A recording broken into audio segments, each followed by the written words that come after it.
Hey guys, welcome to the introduction of Runes of Magic. This video is made specifically for you because we want to promote the game a little bit, and there is probably a lot of doubt whether you want to play it or not. So we're going to go over a few things here now just to show you what the game is about in short terms. Of course I can't show you everything, but I can show you the cool things about the game, which you'll probably like. So let's go over them, and if I sound a little weird, it's because I have the flu, so sorry for that.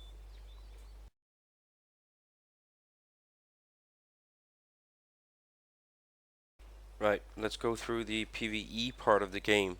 Well, the PvE part is basically like any other game, plenty of mobs to go around.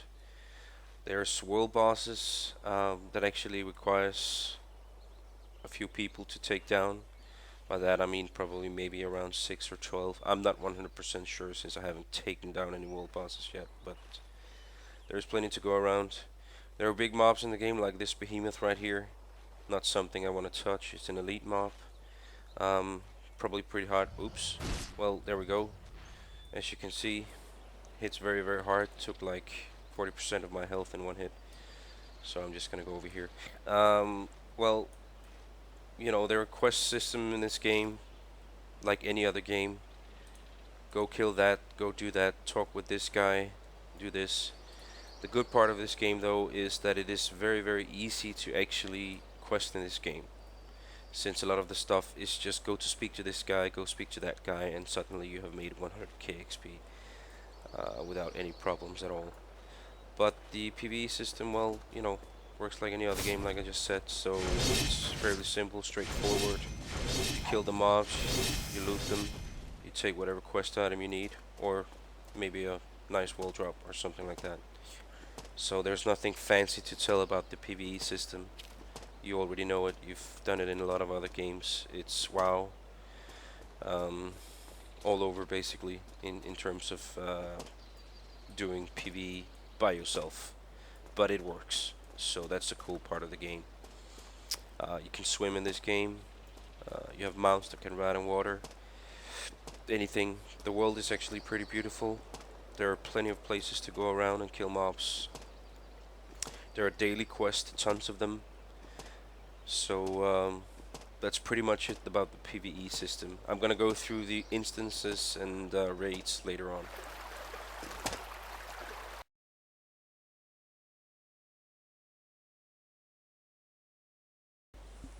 Alright, so time to go over the items. The item system is mostly like any other game we've seen. We have the green drops, we have the blue drops, we have the purple drops, which is epics, and then we do have the orange drops, which is not sure exactly what's it's classified in this game, but I would presume that it's something that we can call legendary items that are quite better than a regular epic item. Um, this is my character window. I do have a few epics, as you can see. They are actually very powerful in this case, some of them. As you can see, I have a Knight's Falcon set of 4 pieces, which is something you get after 55 plus. I do also have an orange item, a Sword of Fear. It's actually very nice. Hits hard. Right now it has a minus 20% power modifier to it, which will actually decrease its stats by 20%, including the DPS. But that is because it is not repaired. It is actually halfway through being broken. So that's the thing.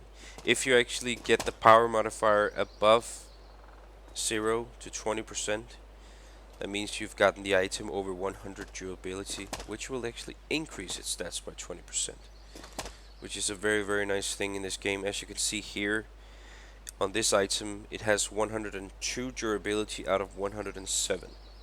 So it gets a power modifier of plus 20%. So the item gets everything increased by 20%, which is very nice. The system, well, you can hide you know, whatever you need to hide if you don't want it on, like the shoulders, for example, here. See, now I just look like Molen, but that's not my style. I'm gonna do like that. You have wings in this game, if you buy them, that is. They increase your stats. They can't do anything. Yeah, you can flap them, but that's it. So, but the stats on them are quite powerful, and it is something you want later in game when you get the money to do it.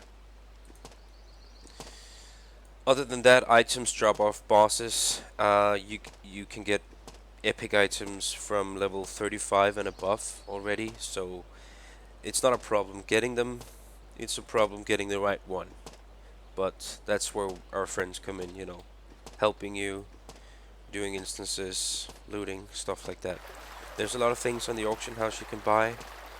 People use bind lifters, they're called, to unlock the bound thing from the item. So basically when you equip them and it's bound to you, you can actually unbind it again, which is an amazing feature.